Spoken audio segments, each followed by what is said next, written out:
Hello बच्चों, प्रश्न दिया गया है। प्रश्न को हल कर लेते हैं। माना E इक्वल टू समुच्चय दिया गया है, 1 2 3 4 अवयव है इसके। व F समुच्चय दिया गया है, उसमें अवयव है 1 और 2। तब E से F पर आच्छादक फलनों की संख्या है। ए ऑप्शन है 14, बी है 16, सी है 12 और डी है 8। तो आइए इस प्रश्न को हल करने से पहले प्रश्न की मुख्य अवधारणा को देख लेते हैं। मुख्य अवधारणा, मुख्य अवधारणा। तो अगर मुख्य अवधारणा की बात करें, अगर हम मान लें कि हमारे पास कोई समुच्चय है, मान लो हमारे पास कोई समुच्चय E है, तो उसमें अगर अवयवों की संख्या लिख रहे हैं वो n e इक्वल टू हम लिख रहे हैं m। ठीक, यहाँ से समुच्चय E है, इसमें अवयवों की संख्या m है। और एक हमारे पास दूसरा समुच्चय F, उसमें अवयवों की संख्या मान लो हमने मान ली है कि यहाँ पर है n। ठीक है, स्मॉल n। यहाँ पे ये n है, ये अवयवों की संख्या को बता रहा है। एक हमने m मान ली है और एक अगर हमने n मान ली है। तो अगर हमें आच्छादक फलनों की संख्या चाहिए होती है, आच्छादक आच्छादक फलनों की संख्या।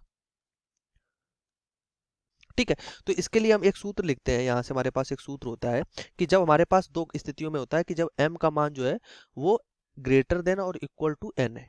ठीक, और या तो m का मान जो है वो लेस देन n है। अगर m का मान हमारे पास n से छोटा है, ये दूसरा समुच्चय जो हमारे पास अवयवों की संख्या है पहले समुच्चय में, वो दूसरे समुच्चय में अवयवों की संख्या से कम है, तो वहां पर जो हमारे पास इसमें अगर फलनों की जो संख्या आती है, आच्छादक फलनों की संख्या, वो 0 आती है। ठीक, और अगर ज्यादा या बराबर है तो हमारे पास जो अवयवों की संख्या आती है उसके लिए सूत्र होता है n। ये होता है समेसन r इक्वल टू 1 से लेके n तक, और फिर हो जाता है -1 की घात n माइनस आर। ठीक, और ये होता है फिर NCR। ठीक, और गुणे में होता है r की घात हमारे पास m। गुणे में होता है r की घात m। ठीक, ये हमारे पास यहाँ पर सूत्र होता है। इसी सूत्र के आधार पर हम क्या करते हैं, इस प्रश्न को हल करते हैं। यहाँ पर अगर हम यहाँ पर अगर ये प्रश्न की बात कर लें तो यहाँ पर NE जो है हमारे पास, मतलब हमारे पास समुच्चय E में जो अवयवों की संख्या है वो 1 2 3 4 है। ठीक, और जो हमारे पास NF है, इसमें जो अवयवों की संख्या है वो हमारे पास कितनी है, 2 है। और हमारे पास फलन किसमें, ई से एफ में परिभाषित है। ई से एफ पर आच्छादक फलनों की संख्या ज्ञात करनी है। तो यहाँ पर हमारे पास देखें तो अगर 4 जो है वो 2 से बड़ा है, मतलब ई में जो अवयवों की संख्या है समुच्चय में वो एफ से अधिक है। तो इसी आधार पर हम क्या करते हैं, अपने प्रश्न को हल करते हैं, क्योंकि 4 जो है वो हमारे पास 2 से बड़ा है, मतलब कि पहली वाली स्थिति हमारी लग जाएगी। तो यहाँ पर हम क्या करते हैं, अगर हम फलनों की संख्या ज्ञात करेंगे यहाँ पर, तो यहाँ पर फलनों की संख्या लिख लेते हैं। फलनों की संख्या, आच्छादक फलनों की संख्या है ये हमारी आच्छादक फलनों की संख्या है। तो यहाँ पे आच्छादक भी लिख देते हैं, आच्छादक, जिससे स्पष्ट रहे। तो आच्छादक फलनों की संख्या के लिए यहाँ पर हमारी ये वाली स्थिति जो लग रही है, इसमें मान रखना शुरू करते हैं।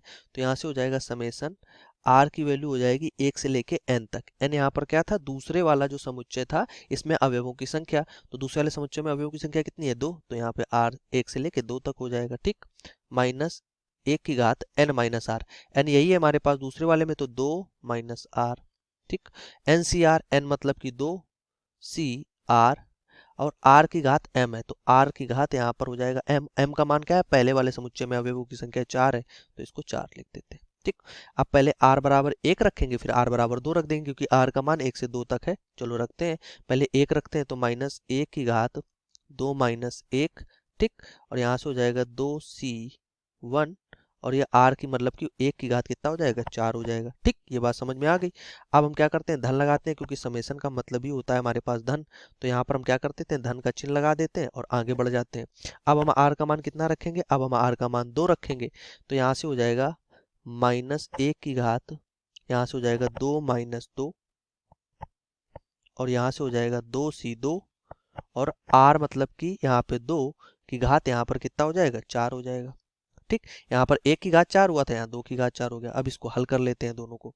अब दोनों को अगर हम यहाँ पर हल करते हैं तो इसका मान हमारे पास कितना आ जाएगा, इसका मान -2 आता है। देखो हल करके बता देते हैं। अब ये 1 माइनस 1 की घात कितना हो जाएगा, यहाँ पर ये -1 की घात यहाँ पर 1 हो जाएगा। तो -1 की घात 1 हमारे पास क्या आ जाएगा, माइनस का 1, 2C1 हो जाएगा, और 1 की घात 4 हो जाएगा।